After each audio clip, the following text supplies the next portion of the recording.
So hi friends, this is Manish और आज मैं आ चुका हूं कैडेट्स पॉइंट डिफेंस एकेडमी में। जी हां, कैडेट्स पॉइंट डिफेंस एकेडमी जो कि प्रयागराज इलाहाबाद की एक लीडिंग डिफेंस ट्रेनिंग इंस्टीट्यूट है।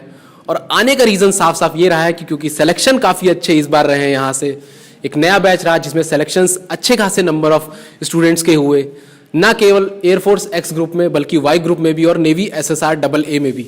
तो आइए कुछ ऐसे ही बच्चों से मैं बात करूंगा और समझने की कोशिश करूंगा कि कैसा एक्सपीरियंस और कैसा अनुभव रहता है डिफेंस की तैयारी का। खासकर एक छोटे से शहर से निकलना, इलाहाबाद जैसे शहर में आना, 6 महीने 1 साल की तैयारी करना और सिलेक्शन लेके उसके बाद यहाँ से जाना। हालांकि फाइनल अभी मेरिट लिस्ट आना इनकी बाकी है, मेडिकल एग्जामिनेशंस भी बाकी हैं, लेकिन ऑलमोस्ट 70-75% सिलेक्शन आपका तभी सिक्योर हो जाता है जब आप रिटन एग्जामिनेशन और फेज 2 क्वालिफाई कर लेते हैं। तो सबसे पहले तो मैं सारे सेलेक्टेड स्टूडेंट्स का स्वागत करना चाहूँगा। मैं चाहता हूँ कि एक बार आप लोग तालियां बजा के अपना खुद का स्वागत करें। और बहुत अच्छी बात है कि आप सभी लोग आए और मुझे भी मौका मिला आपके साथ ये इंटरेक्शन करने का। तो सबसे पहले तो मैं एक शॉर्ट में आपको बताना चाहूँगा, एयरफोर्स एक्स और वाई ग्रुप है और नेवी SSR AA है। अगर आप आर्म फोर्सेस में सोल्जर बनना चाहते हैं तो एयरफोर्स XY का एग्जाम आप एयरफोर्स के लिए दे सकते हैं, नेवी SSR AA आप नेवी के लिए दे सकते हैं और आर्मी के लिए भी बहुत सारी एग्जामिनेशंस हैं। खासकर एयरफोर्स XY की जब हम बात करते हैं तो यहाँ पे आपको फिजिक्स मैथ सब्जेक्ट होना चाहिए। वाई में आपका आर्ट्स बैकग्राउंड से या बायो बैकग्राउंड से भी आप जा सकते हैं। यहाँ पे बहुत ही स्पेसिफिक मैं आपको नहीं बता रहा हूँ, एक छोटा छोटा मैं क्वालिफिकेशन आपको बता रहा हूँ। तो उन्हीं एग्जाम्स को इन बच्चों ने क्वालिफाई किया है। आइए कुछ बच्चों से हम बात करेंगे। प्रोसेस आप सभी को पता है। हम शुरू करते हैं रिटन एग्जामिनेशन से, क्योंकि पहली सीढ़ी जो इस एग्जामिनेशन की है वो रिटन एग्जामिनेशन। तो रिटन एग्जामिनेशन में जो एक्स में कौन कौन सेलेक्टेड है पहले आप मुझको बताइए। एक्स में मैं आपसे ही चलिए बात शुरू करता हूँ। एक्स में जब आप बात करते हैं तो आपने देखा कि एक्स में फिजिक्स होती है, मैथ्स भी होता है और इंग्लिश होता है।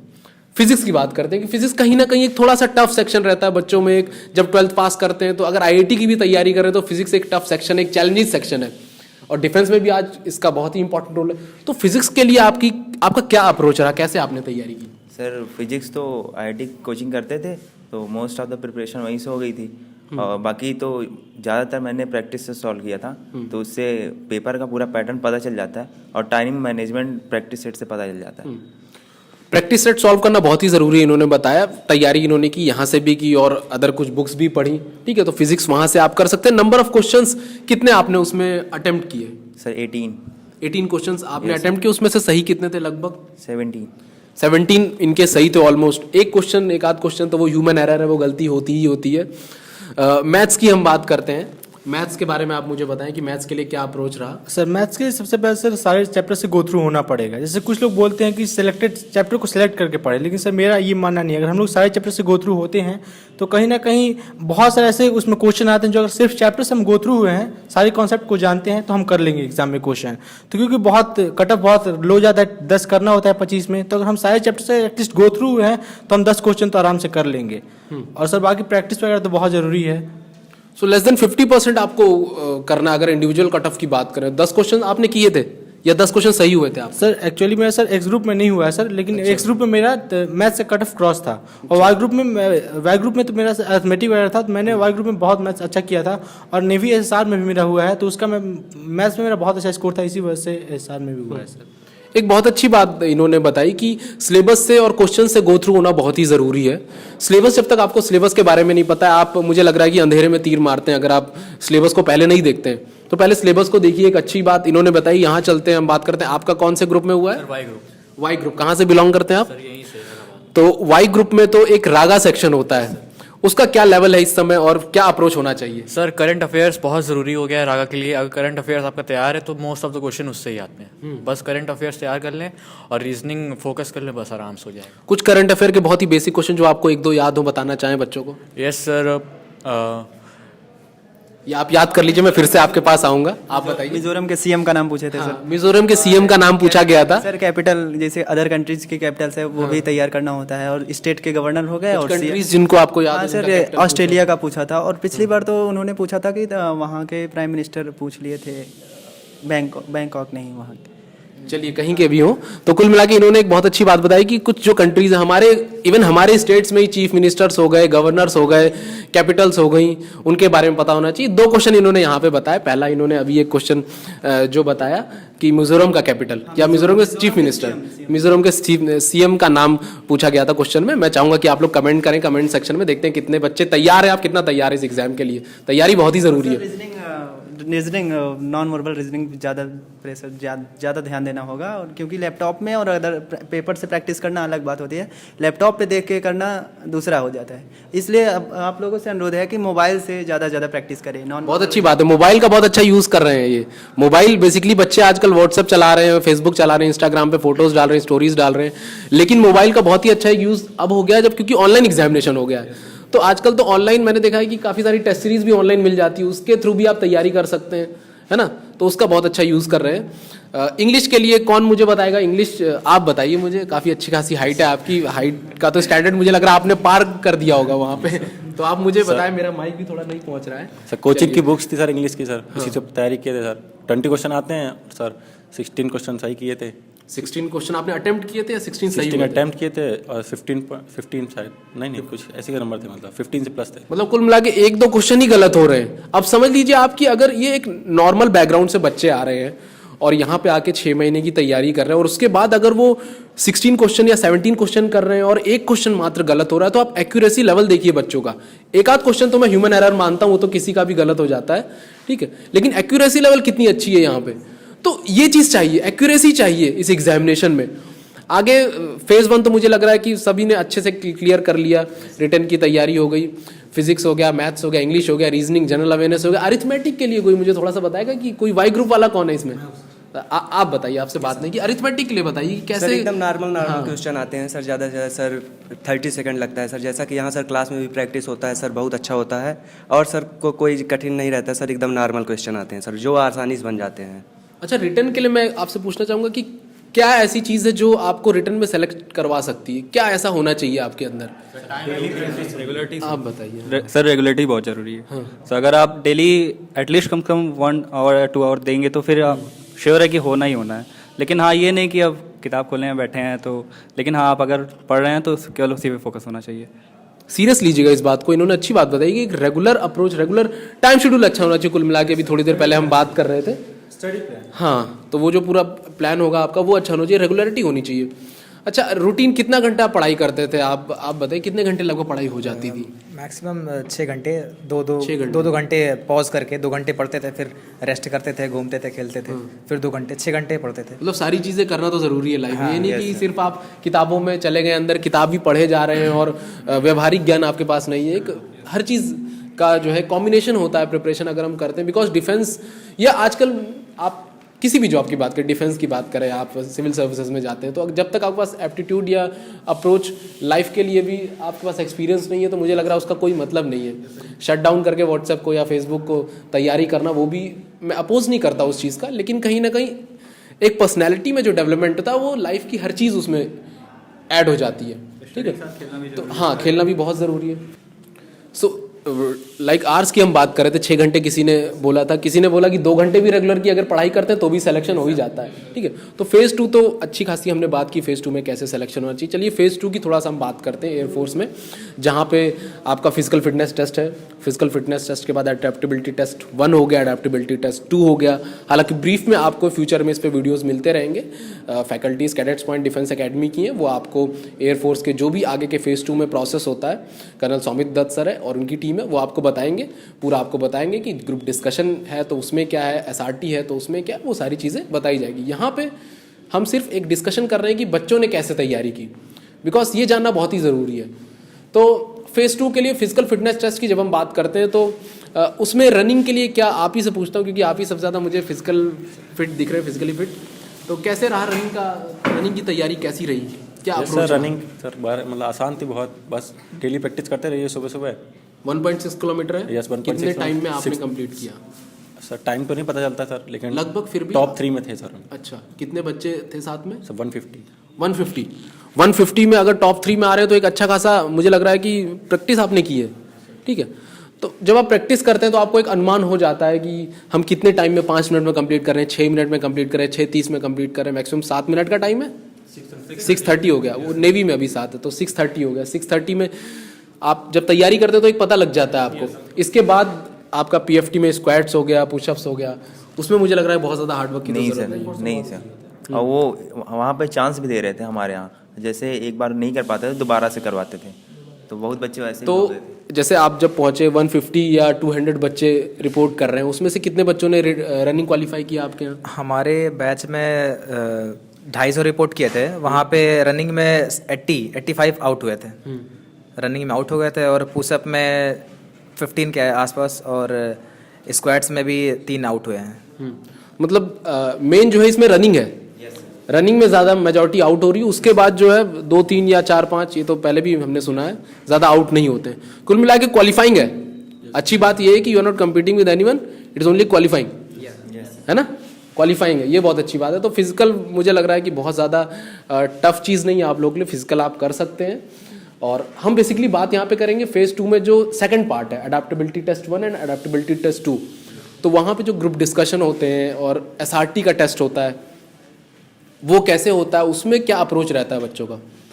ग्रुप डिस्कशन की हम बात करते हैं, कैसे कैसे टॉपिक्स थे, एक तरफ से आप मुझे बताना शुरू करेंगे कि क्या टॉपिक आपको मिला था? सर एकदम नॉर्मली टॉपिक रहता था सर। क्या टॉपिक था? टॉपिक था सर टेक्नोलॉजी पे, मतलब एम्प्लॉयमेंट पे टेक्नोलॉजी क्या इफेक्ट पड़ता है। सर मेरा स्पोर्ट्स लीग आईपीएल था सर। आईपीएल? मेरा भी था सर, टेक्नोलॉजी का एम्प्लॉयमेंट पे क्या इफेक्ट पड़ता है सर। एनजीओ था मेरा टॉपिक। एनजीओ? यस सर, मेरा एनजीओ था। इनका भी एनजीओ था, तो काफ़ी टॉपिक रिपीट भी हो रहे हैं यहाँ पे। Smartphone versus television. Premium league support करना चाहिए ना अच्छा। सपोर्ट करना sir technology. Technology? Electric vehicle था कन्वेंशनल और नॉट? सर इलेक्ट्रिक व्हीकल था मेरा। Sir military training compulsory in India. Training compulsory? Alcohol should be ban और नॉट इन एनी अच्छा, स्टेट। अल्कोहल बैन होनी चाहिए। चाहिए। Why engineer are unemployment? Engineers क्यों अनएम्प्लॉयड है? तो मुझे लग रहा है कि जितने भी टॉपिक्स अभी तक हमने देखे बहुत ही कॉमन टॉपिक है, बहुत टफ नहीं है, एक नॉर्मल लेवल के टॉपिक्स है। सब्जेक्ट स्पेशलिस्ट है यहाँ पे, करंट अफेयर्स स्पेशलिस्ट है यहाँ पे। इसमें मुझे लग रहा है कि बहुत आपको स्पेशल स्टडी करने की जरूरत नहीं है। नॉर्मल अगर आप अवेयर हैं चीज़ों के बारे में, और अवेयरनेस भी छोड़िए, अगर मैं आपसे सीधे से पूछूं आईपीएल के बारे में, किसी ने यहाँ से बोला था आईपीएल है ना, तो आईपीएल तो सब देखते हैं, गर्मियों में 2 महीने आईपीएल चलता है, आईपीएल के बारे में बोल सकते हैं आप। इंजीनियर्स क्यों अनएम्प्लॉयड हैं ये भी आप बोल सकते हैं, इसमें भी आपको कुछ खोजने की ज़रूरत नहीं है, ठीक है। या joint family versus nuclear family भी टॉपिक रहा, एनजीओ टॉपिक रहा, और एक टॉपिक इधर भी आपने बताया था टेक्नोलॉजी वर्सेस टेक्नोलॉजी, मतलब एम्प्लॉयमेंट पे क्या अच्छा, एम्प्लॉयमेंट पे टेक्नोलॉजी का क्या इफेक्ट पड़ता। तो सीधी सी बात है, टेक्नोलॉजी ज़्यादा बढ़ती चीज़ों को आसान करती, बट एम्प्लॉयमेंट कहीं ना कहीं रेट कट होता है, ठीक है। लेकिन उस टेक्नोलॉजी को चलाने के लिए भी आदमी ही चाहिए, वो अपने आप नहीं चलती है। तो इस तरह के कुछ पॉइंट्स हैं जो आप अपने आप दे सकते हैं। तो कैसे कैसे कितनी बार आपने बोला, कितनी बार बोला? सर 2 बार। 2 बार बोला सर एक तो इनिशिएट कर दिया था, उसके बाद एक 10 या 15 सेकंड पार्ट लिया था, उतने में ही ले लिए थे। वो देख रहे थे कोई बंदा बोल पा रहा है कि नहीं बोल पा रहा है। कितने बच्चे थे डिस्कशन में, कितने लिए गए? 16 में से लगभग 6 लिया गया था बस, और जो बाकी आउट हुए थे वो ना के बराबर बोले थे, बिल्कुल नहीं बोल रहे थे। आपका कैसा रहा था? सर उन्होंने कहा था कि आखिरी पैराग्राफ में क्या बोल रहा है, जीडी उन्होंने नहीं लिया था, बस सबसे यही पूछा था एक बार में, बस कंक्लूजन। हाँ सर, ये बहुत बढ़िया से कराते हैं सर, जैसे कि पैराग्राफ दे दिया, पढ़ लिए 5 मिनट, उसके बाद वही बोलना होता है। सर हम लोग में सर हुआ था क्या कि जो बच्चा बहुत ज़्यादा बोल रहा था सर उसको भी डिक्लेयर हमारा हटा दिया गया था, और जो पैसेज जो मिलता है उसके आउटसाइड अगर आप बोल रहे हैं तो उसको भी मतलब बोल देते कि आप पैसेज से बाहर, ये पैसेज तो लिखा नहीं है, इसका मतलब आप पढ़ नहीं पा रहे हैं सही से, तो ये पैसेज से आप बाहर नहीं बोलना चाहिए। तो मैं अपना पैसेज से ही बोला था, तो मुझे एकदम चुप करा दिया, आप ठीक है। तो मुझे लग रहा है ये तो बहुत ही आसान सी चीज़ है। अगर आपको वहाँ पैसेज, एक पेपर मिलता है, पैसेज लिखा हुआ है पूरा, आपको 5 मिनट भी दिया जा रहा है उसको पढ़ने के लिए, और उसके बाद आपको उसी में से बोलना है, तो अच्छी बात यह है कि आपको वहाँ पे चीज़ें दी गई हैं। लेकिन आपको ये भी चीज़ देखना है कि आपको सिर्फ जो उसमें लाइंस लिखी वही तो रिपीट नहीं करनी ना, वो तो कोई भी तुरंत रिपीट कर देगा, नहीं, उसको भी आपको समझना है ना, समझ के फिर। लेकिन जो भी चीज़ आपको बोलना है अपनी लैंग्वेज में ही बोलनी है, लेकिन उसकी इर्द गिर्द रहे, आसपास रहे, कोई आउट ऑफ पैसेज नहीं जाना है। और जैसा कि अभी किसी बच्चे ने मुझे ये भी बताया कि जो एटलीस्ट बोल रहा था, जो बोल ले रहा था, वो भी इन हो जा रहा था। तो इसका मतलब ये है कि बहुत ज़्यादा टफ नहीं है यहाँ पे, जो जीडी है ग्रुप डिस्कशन बहुत ज़्यादा टफ नहीं होने वाला है। Minimum level of qualification, minimum level of जो आपका इंग्लिश स्पीकिंग स्किल्स होना चाहिए वो ज़रूरी है। थोड़ी सी नॉलेज जो कि नॉर्मली अगर आप अवेयर हैं, न्यूज़पेपर पढ़ रहे हैं तो उससे भी हो जाती है।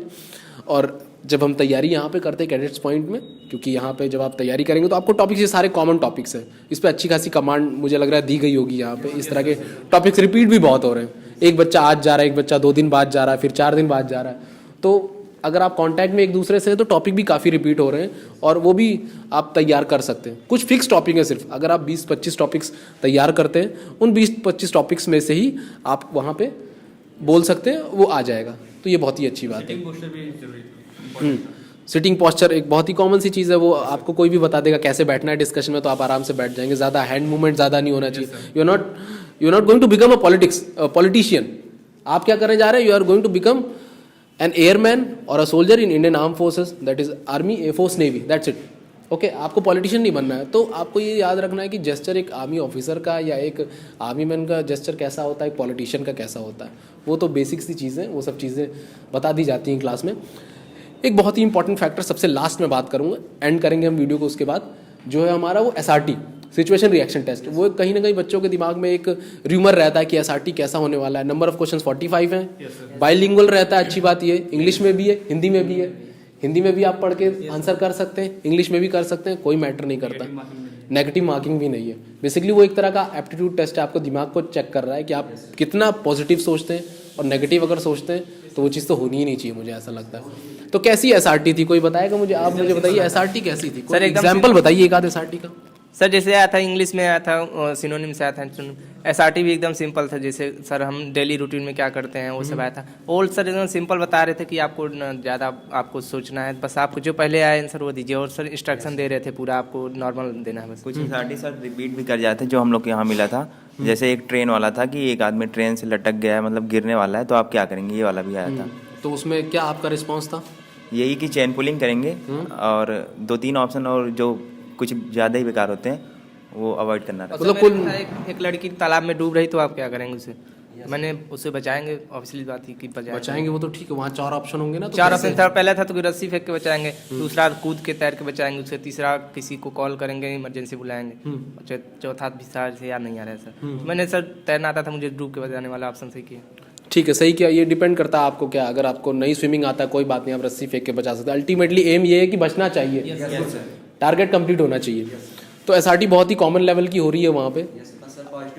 अच्छी चीज़ ये है कि वो आपको इंस्ट्रक्शन सारे दे रहे हैं। सर हमारे सर कोई रिजेक्शन नहीं था सर, बस एक बच्चा डिस्क्वालीफाई किया था जिसने पूरा अटेम्प्ट नहीं किया था, बाकी सारे बच्चे SRT को क्वालिफाई किए थे। Yes sir. SRT का लेवल सर बहुत ही हल्का रहता है सर, जैसा यहाँ प्रैक्टिस करवाया जाता है सर, उसमें से ही 10-15 SRT मिल जाती हैं सर, एकदम इजी। मेरे सेम सर, मेरे यहाँ से 4-5 10 SRT अप्रॉक्स रिपीट किया था सर। अच्छा, तो SRT ओपन बुक की तरह है, वो हर जगह आपको मिलेगी, यहाँ भी पढ़ाया जाता है। वही SRTs रहती हैं, उन्हीं में से क्वेश्चंस आते हैं। 4 ऑप्शन अच्छी बातें दे रखे हैं, इंस्ट्रक्शंस दे रहे हैं, सारी चीज़ें आपको बता रहे हैं कैसे आपको रिस्पांस देना है। मुझे लगता है कि जो एक नॉर्मल साइकोलॉजी का इंसान है वो उन सारे क्वेश्चंस का आंसर कर सकता है। नॉर्मल चीज़ें आपसे पूछी जा रही है, अगर आप बस में ट्रैवल कर रहे हैं, आपने देखा कि कोई बीमार है तो आप क्या करेंगे, 4 ऑप्शन लिखा हुआ है, ठीक है। आप डिफेंस की तैयारी कर रहे हैं, आपका एग्जाम आने वाला है, 4 ऑप्शन दिए हुए, आप क्या करेंगे। ये तो बहुत ही नॉर्मल सी चीज़ है। ये सेम क्वेश्चन कि आप लोग तैयारी कर रहे हैं, अब एग्ज़ाम नज़दीक है और आपके दोस्त बहुत इधर उधर पार्टी वार्टी कर रहे हैं, तो आप उनको क्या सलाह देंगे? ऐसा था कि उनको हम अवॉइड करेंगे या सबको एक जगह एकत्रित करके हम लोग उनसे बात करेंगे, हम लोग को पढ़ाई करना चाहिए, या उनके पेरेंट्स से कंप्लेन करेंगे, या उन्हें छोड़ देंगे, उससे दोस्ती ये तो क्या रिस्पॉन्स था आपका? सर हम सारे को इकट्ठा करेंगे और फिर आपस में प्लान करेंगे, उसके बाद समझाएंगे, मोटिवेट करेंगे पढ़ने के लिए। सेम टू सेम क्वेश्चन मेरा भी था सर। ठीक है, और सारे रिस्पॉन्स यही था? नो सर, मतलब हाँ यही था, मतलब सब लोग को समझाएंगे मेरा एग्जाम है, बाद में मिलते हैं। ठीक है, अपना अपना अप्रोच है। कुल मिला के ध्यान देना आपको, रिस्पॉन्स नॉर्मल होने चाहिए। कई बार बहुत ही नेगेटिव वहाँ पे आंसर भी होता है, उन आंसर्स में एक नेगेटिव आंसर भी होता है 4 ऑप्शंस में, और अगर आप उन नेगेटिव को चूज कर लेते हैं तो आपका रिजेक्शन का चांस होता है, पहली चीज़। और दूसरा, जब आप SRTs छोड़ देते हैं तब रिजेक्शन का चांस होता है। तो अल्टीमेटली कोई कुछ और इम्पोर्टेंट चीज़ बताना चाहेगा, जिसके दिमाग में कोई अच्छी चीज़ आ रही हो, बताना चाहे बच्चों को? सर एक इंग्लिश का टेस्ट जुड़ा हुआ है, जो बच्चे बहुत ज़्यादा मतलब कि उससे परेशान हो रहे हैं, तो वो मतलब कि मैं कहना चाहता हूँ कि मतलब वो ज़्यादा कुछ है नहीं, बस एंटोनिम सिनोनिम है, 1 वर्ड सब्स्टिट्यूशन है, ये जिसके सही हो गए ना, तो मतलब वही नॉर्मली 10 क्वेश्चन सही होने चाहिए। और नॉर्मल बिल्कुल सी इंग्लिश जो है बिल्कुल सी नॉर्मल आती है, जो डेली मतलब वर्ड्स आते हैं, जैसे हैप्पी का है, एंटोनिम है, सिनोनिम है, इस तरह के आ गए थे, तो उसको ज़्यादा मतलब कि वो नहीं लेना है कि उसको उसी के पीछे परेशान हो जाएं, वो सब नहीं करना। बस नॉर्मल सा टेस्ट होता है, उसको केवल क्वालिफाइंग रहता है ना ही उसमें। सर एक बात और है सर SRT में सर चारों ऑप्शन अच्छे से पढ़ने चाहिए। शुरुआत में बच्चे एक पहला ऑप्शन पढ़ते हैं, फिर उसको ही टिक लगा देते हैं। चारों ऑप्शन को पढ़ के समझ के आराम से लगानी चाहिए SRT। और सर क्वेश्चन एक भी नहीं छोड़ना है। 45 है तो 45 अटेम्प्ट बात हो गई। सर एक बेनिफिट सर ये है कि मतलब जो फेज़ 2 है आसान तो होता है, लेकिन एक बार हमें उसके पहले प्रैक्टिस कर लेना चाहिए। जैसे हमने कैडेट पॉइंट में आया तो हमको एक पैटर्न मिल गया था कि हाँ इस तरह क्वेश्चंस होते हैं, SRT में होता है, तो हमें काफ़ी अंदर से कॉन्फिडेंस मिल जाता है। वहाँ बहुत ज़्यादा इंस्ट्रक्शन नहीं दिया गया था हम लोग को पेपर दिया गया। अब की बार तो न्यू इंक्लूड हो गया इंग्लिश का पेपर, पहले पिछले साल था भी नहीं, अब की बार इंग्लिश इंक्लूड हो गया है। तो हम लोग को ज़्यादा बताया नहीं गया कि कितना मिनट होगा, बस जल्दी दिए, आखिरी में तुरंत पेपर जमा कर लिए। तो ये मतलब आपके दिमाग में डिपेंड करता है कि आप कितनी जल्दी क्वेश्चन जल्दी सॉल्व करते हैं। और टाइम ही कोई मेंशन नहीं करते कि हाँ आपको 5 मिनट बचा है, 10 मिनट बचा है। इसलिए एक बार आपको प्रैक्टिस करना चाहिए किसी चीज़ को पहले से ही। वो तो बहुत ही बेसिक सी बात है कि तैयारी तो करके जाना ही है। DFT में सर आर्टिकल और कंजक्शन और वन वर्ड सब्स्टिट्यूशन ये सब बहुत अच्छे से तैयार करके जाना है। ठीक है। तो आप बहुत अच्छा कर जाओगे DFT में। DFT में ज़्यादा क्वेश्चन आर्टिकल और कंजक्शन से आए हुए थे इस बार, और मैं काफ़ी अच्छा पढ़ा था, इसलिए काफ़ी अच्छा किया उसमें। तो इन टॉपिक्स को आप ध्यान रखिएगा। आपके जो इंग्लिश के स्पेशलिस्ट हैं वो भी यहाँ पे लगातार इन चीज़ों को बताते रहते हैं। वो DFT बहुत ही बेसिक सा इंग्लिश का टेस्ट है, बहुत ही छोटी छोटी चीज़ें हैं वहाँ पे। Normal general awareness type English आपको पता होनी चाहिए बस वहाँ पे, ठीक है। तो बहुत ही अच्छी बात बच्चों ने की हमारे साथ। फेज़ 1 से लेके फेज़ 2 तक हमने यहाँ पे डिस्कशन किया बच्चों के साथ, इनके अनुभव को जाना, किस तरह से तैयारी करनी है, किस तरह से तैयारी इन्होंने की। एक बात बहुत ही अच्छी आपने कही यहाँ पे कि तैयारी बहुत ही ज़रूरी है। देखिए जाहिर सी बात है, अगर आप किसी लड़ाई को लड़ने जा रहे हैं तो उससे पहले आपको तैयार होना चाहिए। आपके पास आपके वेपन तैयार होने चाहिए, अच्छे से आपको कमांड होनी चाहिए हर चीज़ पे, अपनी स्किल्स पे कमांड होना चाहिए। तो वो चीज़ तो ज़रूरी है ही। अगर आप आज के समय में कंपटीशन इतना टफ है, किसी भी एग्जामिनेशन में विदाउट प्रिपरेशन अगर आप जा रहे हैं तो मुझे लग रहा है कि इट इज़ जस्ट लाइक आप कमिट कर रहे हैं सुसाइड वहाँ पे। वो चीज़ नहीं करना, तैयारी करिए। कैडेट्स पॉइंट डिफेंस एकेडमी में भी एटमॉस्फेयर है, यहाँ भी पढ़ाई हो रही है, खुद से भी आप कर सकते हैं। It is up to you कैसे तैयारी करनी है। लेकिन हाँ, एक सही अप्रोच के साथ, सही गाइडेंस के साथ, मोटिवेशन के साथ, डिटर्मिनेशन के साथ। तो आज के लिए दोस्तों इतना ही। फिर से हम आपको मिलेंगे फ्यूचर में कुछ और बच्चों के साथ। तब तक मेडिकल एग्जामिनेशन भी हो जाएंगे, फाइनल सिलेक्शंस भी हो जाएंगे, और फिर से हम कुछ अच्छी बातें करेंगे फ्रेंड्स। तब तक के लिए thank you very much and all the best.